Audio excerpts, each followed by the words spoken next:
Hi folks, today I'm going to talk to you about my 2007 Harley Sportster XL1200C.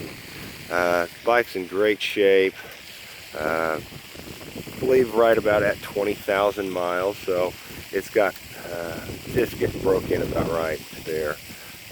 Just to get right to it, it does have a few modifications, and I will go through them all.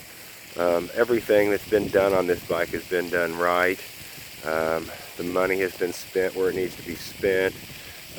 I know sometimes you get into these guys, they mod these bikes and they're never the same when they're done with them and never right. That's not the case at all on this bike. The money's been spent, the time's been spent, it's been done right.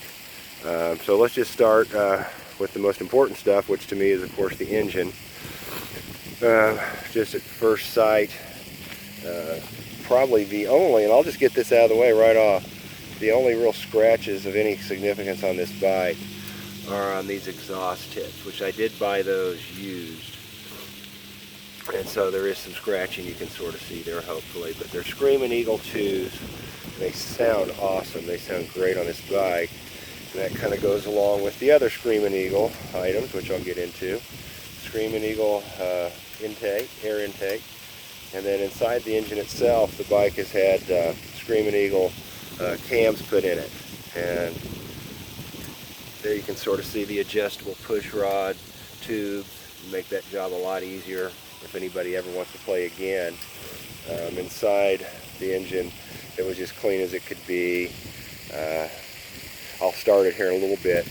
But basically, the bike still idles pretty much like stock, maybe a little more low, which sounds great, but as far as drivability, the thing never hesitates, it never bucks, it never does anything crazy, but it definitely gave the bike way more power. The bike runs really well, runs hard. I'm trying to think of other performance stuff. Oh, of course, to get all that tuned, there was a company on the East Coast that sold me a DynoJet PC5, and then their tune that goes along with that was calibrated just for all the modifications on the bike, and that's under the seat. I can't really show it to you right at the moment, but anyway, it does have that. There's probably what, $400 as I recall, something to that effect, just for that alone. And then outside modifications, just to look at the bike, to go over the more obvious ones at least, is these are the Harley Davidson Sportster bags. Those are not some aftermarket cheap bag. Again, those are bought brand new. Those are beauties, and they're bigger than they might appear in these videos. I don't know if that's getting a true sense of how big they are, but they damn good size on the inside. And of course, that's a Corbin seat you're looking at. Hopefully you can see that. The backrest. And then there's a Harley Davidson windscreen. Again, that's all factory stuff. You don't like that, you got these quick releases right here. I mean, you have that whole thing off there in literally 10 seconds. The bags are not quick release, however, just to be clear on that. They could be taken off fairly quickly, but certainly not just a few minutes, probably 10.